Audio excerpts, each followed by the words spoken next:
Hi guys, तुमचं माझ्या ह्या नवीन चॅनलवरती खूप खूप अभिनंदन. तुम्ही माझ्याबरोबर आज जो काही क्लास शिकणार आहात त्याच्यात नक्कीच तुम्हाला एक जरी पॉईंटची क्लिक जर भेटली तर नक्कीच आपण जे इंग्लिश बोलण्यासाठी शिकण्यासाठी जे काही खूप प्रयत्न करतोय ना त्याला थोडा सपोर्ट भेटू शकतो.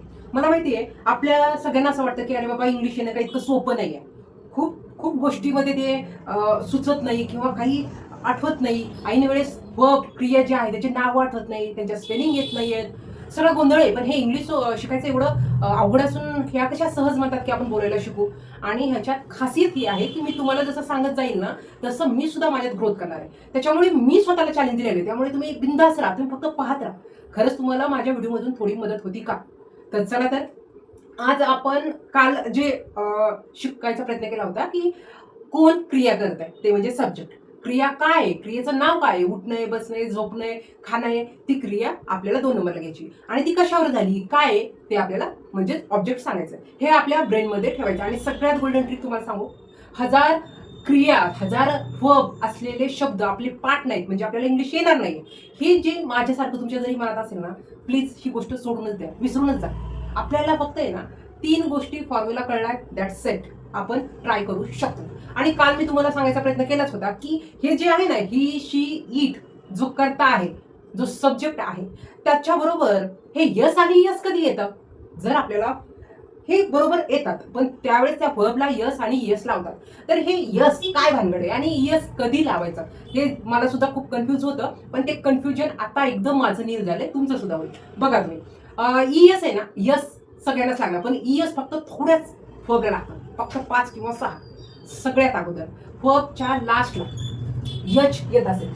एक मिनिट मी थोडंसं सांगते म्हणजे काय होईल, पटकन ट्रिक लक्षात येईल. सगळ्यात अगोदर आपण जे हे यस किंवा हे ईएस कधी येतं, कधी येतं, तर आपण हे ईएस आहे ना, हे का कधी येतं, तर सुरुवातीला म्हणजे वर्बच्या लास्टला यस आपल्याला दिसला, यस येणार. त्याच्यानंतर जर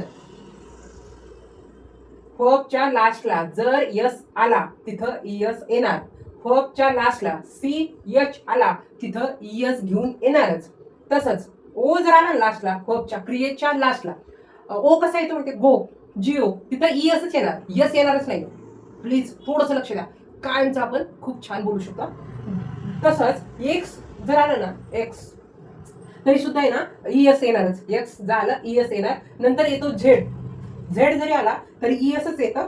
त्याच्यानंतर मला असं वाटतंय 1 2 3 4 5 5 गोष्टी, ह्या 5 गोष्टी आहेत ना, ह्या 5 फक्त असे वर्ब आहेत की त्याच्या समोरच ईएस येणार आहे. त्याच्यामुळे हे ज्यावेळेस आपण आई म्हणतो ना, आई लेकरांना घेऊन येते, तर ती आई कोणती आहे, तर ती आई आहे yes, C H O X आणि झेड. जर आलं तर ईएस येतं, बाकी सगळ्या वर्बला फक्त यस येतं. That's it. लक्षात येतंय? बघा आता यस आपण जर म्हटलो तर ते कधी येतं, तर त्याच्यावरती येतं ईएसच जास्त आहे, यस आणि ईएस. तर सी एच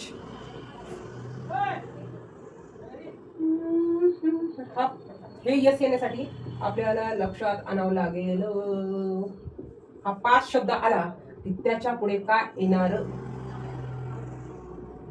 त्याच्या पुढे येणार यसच, कारण हे यस आलं ना. आता सी एच कधी येतं, तर वॉच, हे वॉच आहे ना त्यावेळेस ईएसच येणार, WATCHES. मला सुद्धा खूप दिवस असंच कन्फ्युज होतं, पण आता त्याच्यावरती लक्ष दिलंय की ह्या 5 गोष्टीमुळे आपला गोंधळ होतो. 5 नंतर ओ, ओ तर मी सुरुवातीला सांगितलं होता, गो म्हटलं काय ईएसच येते. हे लेकरू लक्षात ठेवा, त्याला टोपी घालून टाका, ओ दिसला घालून टाका. आता त्याच्यानंतर एक्स, एक्स म्हणजे काय, फिक्स. फिक्स मध्ये पण आपण ईएस लावू शकतो, FIX.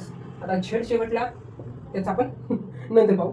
तर अशा प्रकारे यस येतं आणि बाकी सगळ्या वर्बला यस येतं.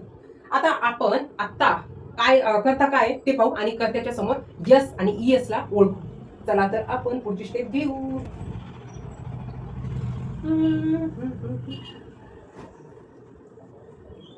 आता मला असं वाटतंय हे फक्त CHO जर हे लक्षात ठेवलं तर आपला ईएस आणि ईएस यांचा गोंधळ मिटून जाईल. आता करता काय, आता मी शिकवत आहे, आय टीच. आता आयाम म्हणावं लागेल पण मी शिकवते एवढंच म्हणून. आता आयाम म्हटलं की ते चालू क्रिया ते सगळं येईल. नाही नाही नाही, मला आता फक्त म्हणायचं आहे I teach. I teach English. मला सुद्धा खूप आनंद व्हायला लागलाय. एक ट्रिक लक्षात आलंय. कोण आहे? मी आहे. काय क्रिया आहे शिकवायची? काय? इंग्लिश. आता मला इथे टाकायचं शी. शी बघा लक्षात घ्या, शी. पण टीचच्या समोर सी एच आले म्हणजे ES येणार म्हणजे येणार. तर शी आपण असं म्हणणं टीचेस इंग्लिश. आता तसं पाहायला गेलं तर दरवेळेस आपण वर्ब लिहून बोलणार थोडंच आहे, नाही ना? मग त्याच्यासाठी काय करायचंय, आपण थोडंसं लॉजिकने जाऊ. शेवटला शब्द कसा उच्चारतो? गो म्हटलं की ओ लक्षात आला, मग ES बरोबर आला. आपल्याला काही इथं एक्झाम नाही द्यायची, एकदम करेक्ट सगळं आलं पाहिजे. फक्त यस शेवटला आपल्या बोलण्यातून आला ना, बस दॅट्स इट. आता आपण परत 10 वर्ब अशी घेऊ की आपण रोज बोलतो. जसं की आय रीड बुक्स. पण एक बुक असेल तर मी बुक म्हणणार आहे, पण बुक्स मी 2-3 वाचते ना, म्हणून यस येणार. I read books. नंतर मी असं म्हणू शकते, काल पण बरेच घेतले होते, आय ड्रिंक टी. तर आता इथं शी येते ना, शी ड्रिंक्स टी. अशातून भरपूर बोलू. We play cricket. He plays cricket. I watch TV. She watches TV. I learn English. She learns English. I talk Marathi. She talks Marathi. I go to market. She goes to market. We eat food. She eats food. एक असेल मँगोचं तर एक mango, आणि जास्त असेल तर mangoes. She it's mangoes. I eat mangoes. तर जे आजचा जो आपला खास व्हिडिओचा जो टॉपिक होता तो होता यस कधी येतं आणि ES कधी येतं. तर परत एकदा मी सांगतेय की यस आलं की ES येतं, वर्बच्या लास्टला यस आलं की ES येतं, नंतर CH आलं की ES येतं, नंतर O आला ES येतं, X आला ES येतं, आणि Z आला ES येतं. That's it. तुम्ही जास्त काळजी करू नका. जास्त करून काय येतं सांगू का? CH येतं थोडं, O येतं थोडं कधीतरी, आणि यस येतं. येस आलं की CH. तर मला खूप खास वाटतंय की आपण सहज हे ओळखू शकतो, कारण ही शी इट हे ज्यावेळेस आपण असं सांगतात का सिमिलर म्हणजे एक वचनी हे असतात ना, ती तो ते, तर त्यांच्यासाठी हा वर्बला यस किंवा ESच लावलं म्हणजे काय होईल, पुढे पुढे आपण ज्यावेळेस खूप छान इंग्लिश बोलायला लागलो ना, तर आपल्याकडे एक छोटे मिस्टेक नको व्हायला. एक तर खरंच सांगते मी, खूप साऱ्या गोष्टी, खूप सारे वर्ब लक्षात आल्यावर आपण इंग्लिश बोलू हे सुद्धा चुकीचं आहे. आपण रोज किती प्रॅक्टिस करतो ना, त्यानेच आपण खूप छान बोलू शकतो.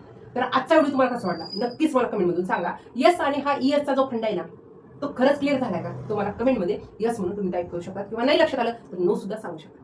तो वेळात वेळ काढून आजचा तुम्ही व्हिडिओ पाहिला त्याच्याबद्दल खूप सारे मनापासून आभार, आणि असंच आपण भेटत राहू. See you next video.